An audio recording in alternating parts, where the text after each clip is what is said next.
Think and Grow Rich. Chapter 6.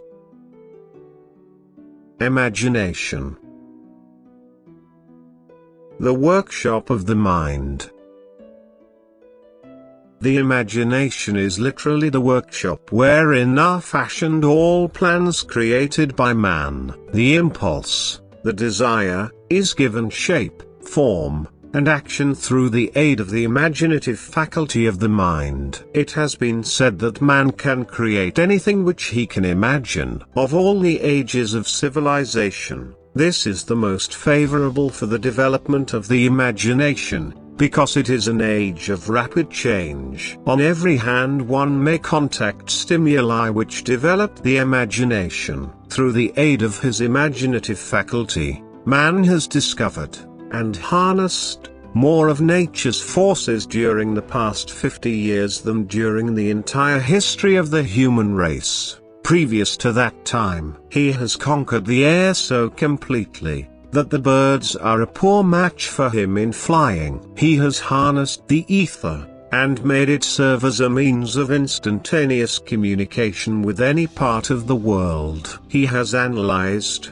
and weighed the sun at a distance of millions of miles, and has determined, through the aid of imagination, the elements of which it consists. He has discovered that his own brain is both a broadcasting and a receiving station for the vibration of thought, and he is beginning now to learn how to make practical use of this discovery. He has increased the speed of locomotion, until he may now travel at a speed of more than 300 miles an hour. The time will soon come when a man may breakfast in New York, and lunch in San Francisco. Man's only limitation, within reason, lies in his development and use of his imagination. He has not yet reached the apex of development in the use of his imaginative faculty. He has merely discovered that he has an imagination, and has commenced to use it in a very elementary way. Two forms of imagination. The imaginative faculty functions in two forms. One is known as synthetic imagination,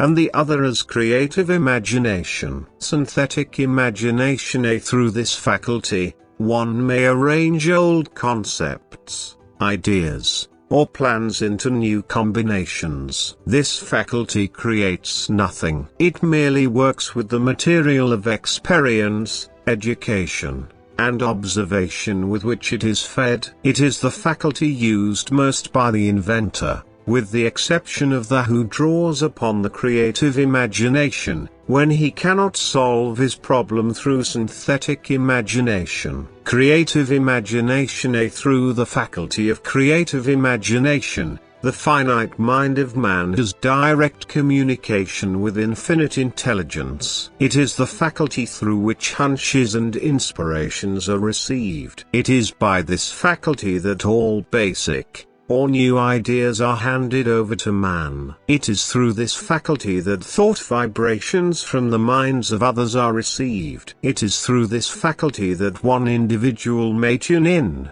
or communicate with the subconscious minds of other men. The creative imagination works automatically, in the manner described in subsequent pages. This faculty functions only when the conscious mind is vibrating at an exceedingly rapid rate, as for example, when the conscious mind is stimulated through the emotion of a strong desire. The creative faculty becomes more alert, more receptive to vibrations from the sources mentioned, in proportion to its development through use. This statement is significant. Ponder over it before passing on. Keep in mind as you follow these principles, that the entire story of how one may convert desire into money cannot be told in one statement. The story will be complete only when one has mastered, assimilated, and begun to make use of all the principles. The great leaders of business,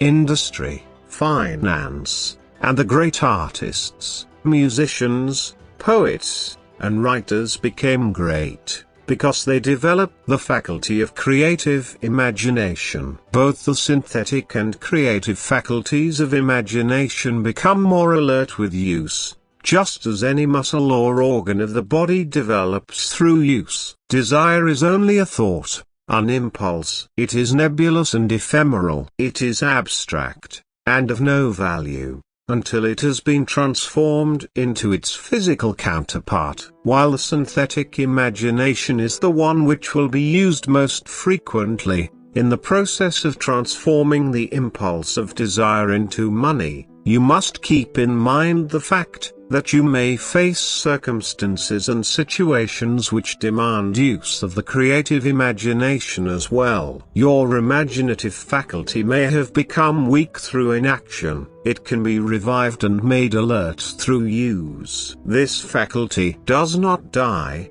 though it may become quiescent through lack of use. Center your attention, for the time being, on the development of the synthetic imagination, because this is the faculty which you will use more often in the process of converting desire into money. Transformation of the intangible impulse of desire into the tangible reality of money calls for the use of a plan, or plans. These plans must be formed with the aid of the imagination, and mainly with the synthetic faculty. Read the entire book through, then come back to this chapter, and begin at once to put your imagination to work on the building of a plan, or plans, for the transformation of your desire into money. Detailed instructions for the building of plans have been given in almost every chapter. Carry out the instructions best suited to your needs.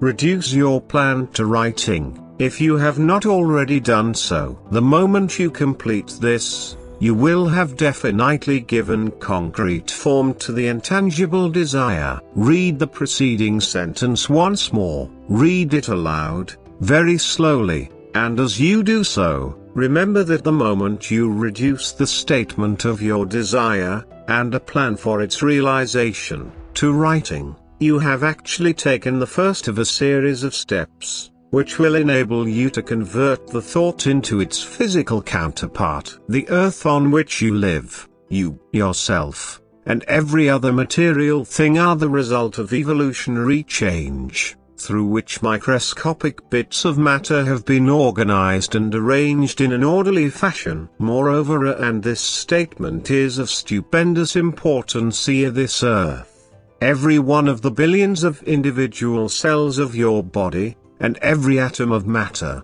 began as an intangible form of energy. Desire is thought impulse. Thought impulses are forms of energy. When you begin with the thought impulse, desire, to accumulate money, you are drafting into your service the same stuff that nature used in creating this earth, and every material form in the universe, including the body and brain in which the thought impulses function. As far as science has been able to determine, the entire universe consists of but two elements, matter and energy. Through the combination of energy and matter, has been created everything perceptible to man, from the largest star which floats in the heavens, down to, and including man himself. You are now engaged in the task of trying to profit by nature's method. You are, sincerely and earnestly, we hope,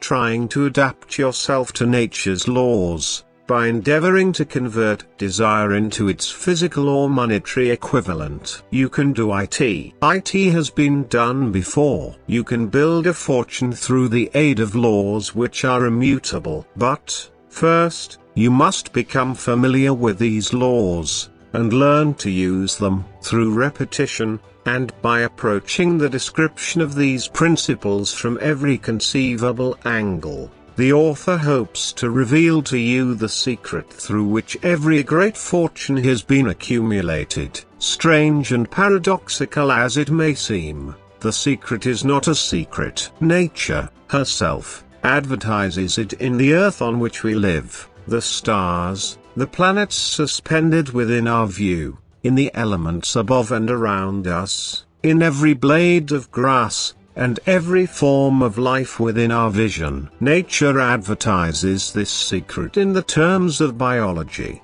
in the conversion of a tiny cell, so small that it may be lost on the point of a pin, into the human being now reading this line. The conversion of desire into its physical equivalent is, certainly, no more miraculous. Do not become discouraged if you do not fully comprehend all that has been stated. Unless you have long been a student of the mind, it is not to be expected that you will assimilate all that is in this chapter upon a first reading. But you will, in time, make good progress. The principles which follow will open the way for understanding of imagination. Assimilate that which you understand, as you read this philosophy for the first time. Then, when you reread and study it, you will discover that something has happened to clarify it, and give you a broader understanding of the whole. Above all, do not stop, nor hesitate in your study of these principles until you have read the book at least 3 times, for then, you will not want to stop. How to make practical use of imagination. Ideas are the beginning points of all fortunes. Ideas are products of the imagination. Let us examine a few well-known ideas which have yielded huge fortunes, with the hope that these illustrations will convey definite information concerning the method by which imagination may be used in accumulating riches. The enchanted kettle. 50 years ago, an old country doctor drove to town, hitched his horse, quietly slipped into a drug store by the back door, and began dickering with the young drug clerk. His mission was destined to yield great wealth to many people. It was destined to bring to the South the most far-flung benefit since the Civil War. For more than an hour, behind the prescription counter, the old doctor and the clerk talked in low tones. Then the doctor left. He went out to the buggy and brought back a large, old-fashioned kettle, a big wooden paddle, used for stirring the contents of the kettle, and deposited them in the back of the store. The clerk inspected the kettle, reached into his inside pocket, took out a roll of bills, and handed it over to the doctor. The roll contained exactly $500.00, the clerk's entire savings. The doctor handed over a small slip of paper on which was written a secret formula. The words on that small slip of paper were worth a king's ransom, but not to the doctor. Those magic words were needed to start the kettle to boiling, but neither the doctor nor the young clerk knew what fabulous fortunes were destined to flow from that kettle. The old doctor was glad to sell the outfit for $500. The money would pay off his debts, and give him freedom of mind. The clerk was taking a big chance by staking his entire life's savings on a mere scrap of paper and an old kettle. He never dreamed his investment would start a kettle to overflowing with gold that would surpass the miraculous performance of Aladdin's lamp. What the clerk really purchased was an idea. The old kettle, and the wooden paddle, and the secret message on a slip of paper were incidental. The strange performance of that kettle began to take place after the new owner mixed with the secret instructions an ingredient of which the doctor knew nothing. Read this story carefully, give your imagination a test, see if you can discover what it was that the young man added to the secret message, which caused the kettle to overflow with gold. Remember, as you read, that this is not a story from Arabian Nights. Here you have a story of facts, stranger than fiction, facts which began in the form of an idea. Let us take a look at the vast fortunes of gold this idea has produced. It has paid, and still pays huge fortunes to men and women all over the world, who distribute the contents of the kettle to millions of people. The old kettle is now one of the world's largest consumers of sugar. thus providing jobs of a permanent nature to thousands of men and women engaged in growing sugar cane, and in refining and marketing sugar. The old kettle consumes, annually, millions of glass bottles, providing jobs to huge numbers of glass workers. The old kettle gives employment to an army of clerks, stenographers, copywriters, and advertising experts throughout the nation. It has brought fame and fortune to scores of artists who have created magnificent pictures describing the product. The old kettle has converted a small southern city into the business capital of the South, where it now benefits, directly, or indirectly, every business and practically every resident of the city. The influence of this idea now benefits every civilized country in the world, pouring out a continuous stream of gold to all who touch it. Gold from the kettle built and maintains one of the most prominent colleges of the South, where thousands of young people received the training essential for success. The old kettle has done other marvelous things. All through the World Depression, when factories, banks and business houses were folding up and quitting by the thousands, the owner of this enchanted kettle went marching on, giving continuous employment to an army of men and women all over the world, and paying out extra portions of gold to those who, long ago, had faith in the idea. If the product of that old brass kettle could talk, it would tell thrilling tales of romance in every language. Romances of love, romances of business, romances of professional men and women who are daily being stimulated by it. The author is sure of at least one such romance, for he was a part of it. And it all began not far from the very spot on which the drug clerk purchased the old kettle. It was here that the author met his wife, and it was she who first told him of the enchanted kettle. It was the product of that kettle they were drinking when he asked her to accept him for better or worse. Now that you know the content of the enchanted kettle is a world-famous drink, it is fitting that the author confess that the home city of the drink supplied him with a wife, also that the drink itself provides him with stimulation of thought without intoxication, and thereby it serves to give the refreshment of mind which an author must have to do his best work. Whoever you are, wherever you may live, whatever occupation you may be engaged in, just remember in the future, every time you see the words Coca-Cola,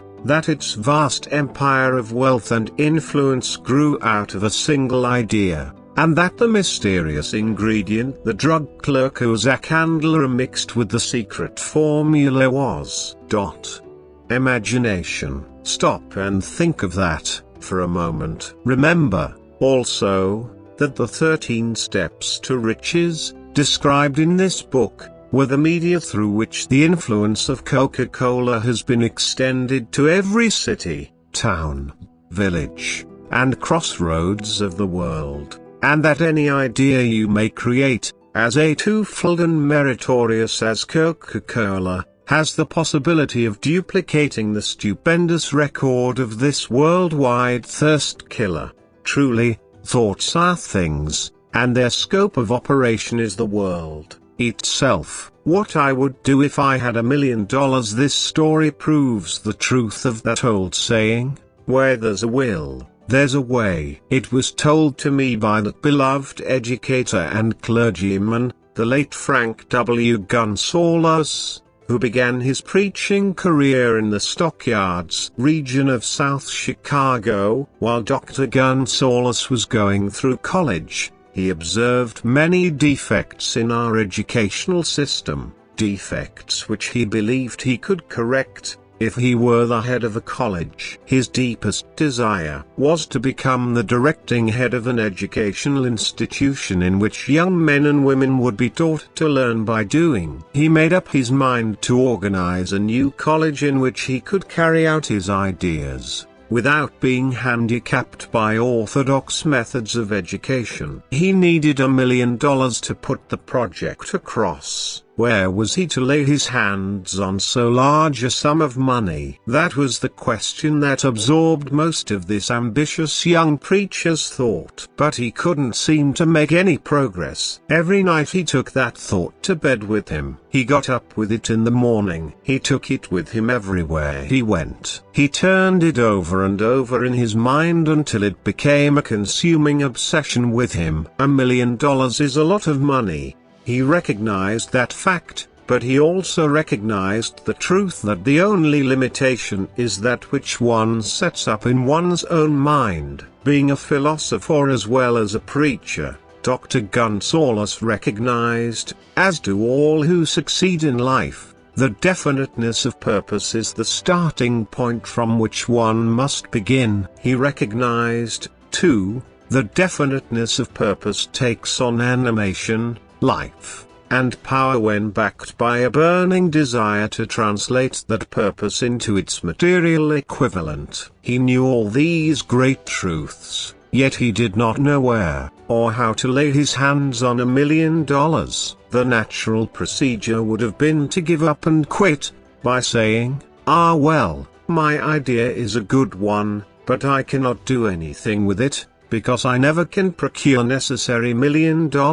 That is exactly what the majority of people would have said, but it is not what Drive Gonzalez said. What he said, and what he did are so important that I now introduce him, and let him speak for himself. One Saturday afternoon I sat in my room thinking of ways and means of raising the money to carry out my plans. For nearly 2 years, I had been thinking, but I had done nothing but think. The time had come for action. I made up my mind, then and there, that I would get the necessary $1 million within a week. How? I was not concerned about that. The main thing of importance was the decision to get the money within a specified time. And I want to tell you that the moment I reached a definite decision to get the money within a specified time, a strange feeling of assurance came over me, such as I had never before experienced. Something inside me seemed to say, why didn't you reach that decision a long time ago? The money was waiting for you all the time. Things began to happen in a hurry. I called the newspapers and announced I would preach a sermon the following morning, entitled, What I Would Do If I Had $1 Million. I went to work on the sermon immediately, but I must tell you, frankly, the task was not difficult, because I had been preparing that sermon for almost 2 years. The spirit back of it was a part of me. Long before midnight I had finished writing the sermon. I went to bed and slept with a feeling of confidence, for I could see myself already in possession of the $1 million.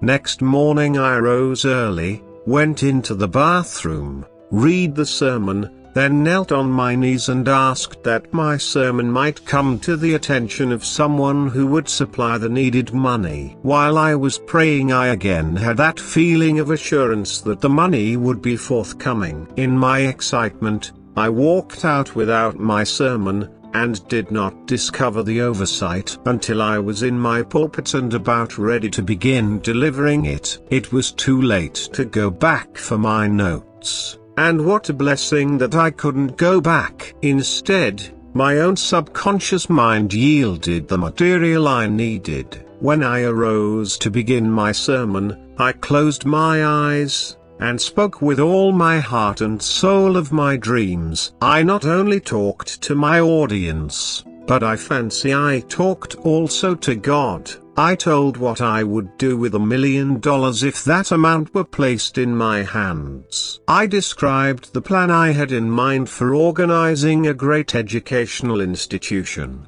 where young people would learn to do practical things, and at the same time develop their minds. When I had finished and sat down, a man slowly arose from his seat, about 3 rows from the rear. and made his way toward the pulpit. I wondered what he was going to do. He came into the pulpit, extended his hand, and said, Reverend, I liked your sermon. I believe you can do everything you said you would. If you had $1 million to prove that I believe in you and your sermon, if you will come to my office tomorrow morning, I will give you the $1 million. My name is Philip D. Armour. Young Gonzalez went to Mr. Armour's office and the $1 million was presented to him. With the money, he founded their Armour Institute of Technology. That is more money than the majority of preachers ever see in an entire lifetime. Yet the thought impulse back of the money was created in the young preacher's mind in a fraction of a minute. The necessary $1 million came as a result of an idea. Back of the idea was a desire which young Gonzalez had been nursing in his mind for almost 2 years. Observe this important fact. He got their money within 36 hours after he reached a definite decision in his OWN mind to get IT, and decided upon a definite plan for getting IT. There was nothing new or unique about young Gonzalez' vague thinking about $1 million, and weakly hoping for it. Others before him, and many since his time, have had similar thoughts. But there was something very unique and different about the decision he reached on that memorable Saturday, when he put vagueness into the background, and definitely said, I will get that money within a week. God seems to throw himself on the side of the man who knows exactly what he wants, if he is determined to get just that. Moreover, the principle through which Dr. Gonzalez got his $1 million is still alive. It is available to you. This universal law is as workable today as it was when the young preacher made use of it so successfully. This book describes, step by step, the 13 elements of this great law, and suggests how they may be put to use. Observe that Isaac Handler and Dr. Frank Gonzalez had one characteristic in common. Both knew the astounding truth that ideas can be transmuted into cash through the power of definite purpose, plus definite plans. If you are one of those who believe that hard work and honesty, alone, will bring riches, perish the thought. It is not true. Riches, when they come in huge quantities, are never the result of hard work. Riches come, if they come at all, in response to definite demands, based upon the application of definite principles, and not by chance or luck. Generally speaking, an idea is an impulse of thought that impels action by an appeal to the imagination. All master salesmen know that ideas can be sold where merchandise cannot. Ordinary salesmen do not know this. That is why they are ordinary. A publisher of books, which sell for a nickel, made a discovery that should be worth much to publishers generally. He learned that many people buy titles, and not contents of books. By merely changing the name of one book that was not moving, his sales on that book jumped upward more than 1 million copies. The inside of the book was not changed in any way. He merely ripped off the cover bearing the title that did not sell, and put on a new cover with a title that had box office value. That, as simple as it may seem, was an idea. It was imagination. There is no standard price on ideas. The creator of ideas makes his own price, and, if he is smart, gets it. The moving picture industry created a whole flock of millionaires. Most of them were men who couldn't create ideas of beauty. They had the imagination to recognize ideas when they saw them. The next flock of millionaires will grow out of the radio business, which is new and not overburdened with men of keen imagination. The money will be made by those who discover or create new and more meritorious radio programs and have the imagination to recognize merit, and to give the radio listeners a chance to profit by it. The sponsor, that unfortunate victim who now pays the cost of all radio entertainment, soon will become idea conscious, and demand something for his money. The man who beats the sponsor to the draw, and supplies programs that render useful service, is the man who will become rich in this new industry. Crooners and light chatter artists who now pollute the air with wisecracks and silly giggles, will go the way of all light timbers, and their places will be taken by real artists who interpret carefully planned programs which have been designed to service the minds of men, as well as provide entertainment. Here is a wide open field of opportunity screaming its protest at the way it is being butchered, because of lack of imagination, and begging for rescue at any price. Above all, the thing that radio needs is new ideas.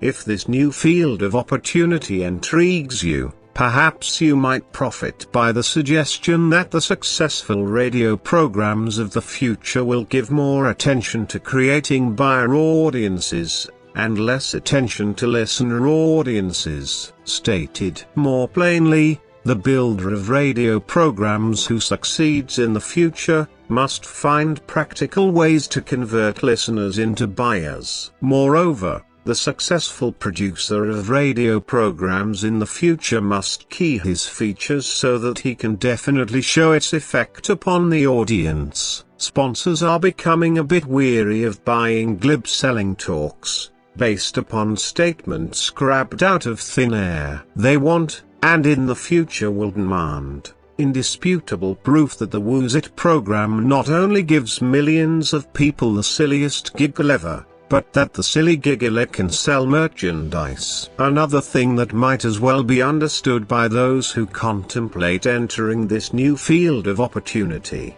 radio advertising is going to be handled by an entirely new group of advertising experts, separate and distinct from the old-time newspaper and magazine advertising agency men. The old-timers in the advertising game cannot read the modern radio scripts, because they have been schooled to see ideas. The new radio technique demands men who can interpret ideas from a written manuscript in terms of sound. It cost the author a year of hard labor, and many thousands of dollars to learn this. Radio, right now, is about where the moving pictures were, when Mary Pickford and her curls first appeared on the screen. There is plenty of room in radio for those who can produce or recognize ideas. If the foregoing comment on the opportunities of radio has not started your idea factory to work, you had better forget it. Your opportunity is in some other field. If the comment intrigued you in the slightest degree,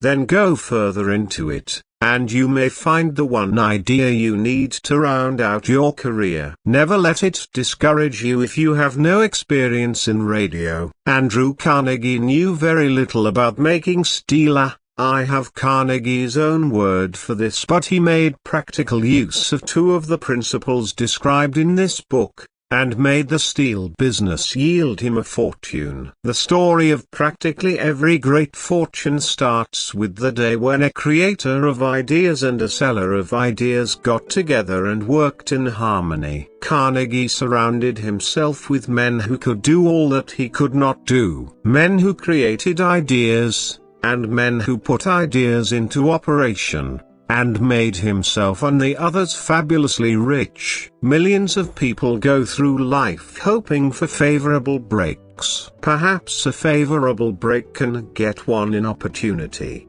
but the safest plan is not to depend upon luck. It was a favorable break that gave me the biggest opportunity of my life. About 25 years of determined effort had to be devoted to that opportunity before it became an asset. The break consisted of my good fortune in meeting and gaining the cooperation of Andrew Carnegie. On that occasion, Carnegie planted in my mind the idea of organizing the principles of achievement into a philosophy of success. Thousands of people have profited by the discoveries made in the 25 years of research, and several fortunes have been accumulated through the application of the philosophy. The beginning was simple. It was an idea which anyone might have developed. The favorable break came through Carnegie, but what about the determination, definiteness of purpose, and the desire to attain the goal, and the persistent effort of 25 years? It was no ordinary desire that survived disappointment, discouragement,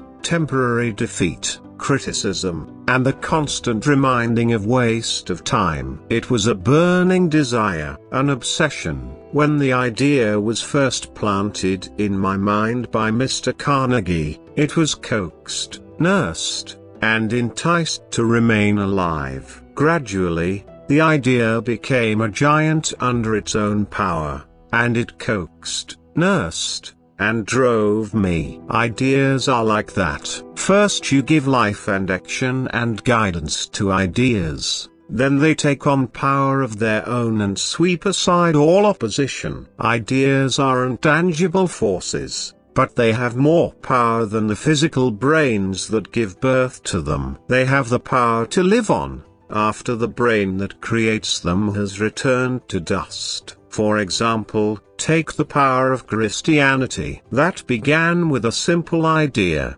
born in the brain of Christ. Its chief tenet was, do unto others as you would have others do unto you. Christ has gone back to the source from whence he came, but his idea goes marching on. Someday, it may grow up, and come into its own. Then it will have fulfilled Christ's deepest desire. The idea has been developing only 2,000 years. Give it time. Success requires no explanations. Failure permits no alibis.